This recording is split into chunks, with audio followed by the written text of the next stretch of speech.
Magandang araw mga idol. Nagluluto ako ng baboy. Parang ano lang to mga idol, yung piprituhin mo yung baboy. Bago mo prituhin yung baboy, isa lang muna natin yung impilya ng baboy, yung nagpapamantika.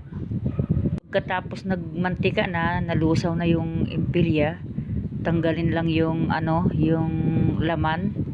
Tapos syempre ang maiiwan nun mantika na, ilalagay na natin yung karne. Ito na nga ngayon yung karne.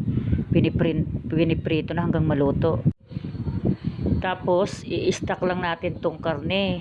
Mamaya ilalagay natin sa garapon. Maganda ito sa mga walang ref. Anytime, pag naluto na to, syempre nakalagay sa garapon, kuha-kuha ka lang pang ulam. Halimbawa ito mga idol, kung masama ang panahon, ayan, maganda mag-stock nito. Hindi kang ano lang ito, yung kukuha-kuha lang sa garapon, isahog sa pakbit or pang ulam. Pwede itong isahog kahit saan. Sarap din to sa udong.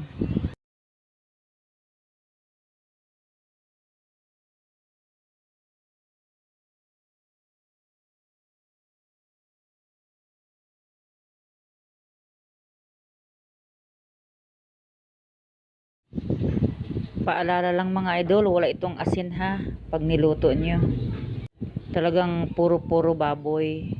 Itong niluto ko kasi puro laman to. Kung gusto nyo magluto, pwede ring lagyan ng taba kung gusto nyo.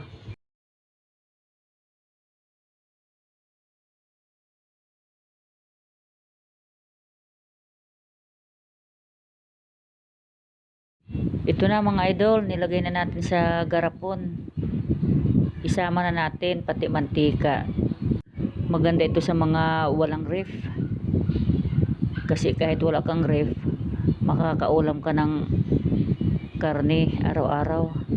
Pag naubusan ng budget, at least may stock kang dudukot-dukutin.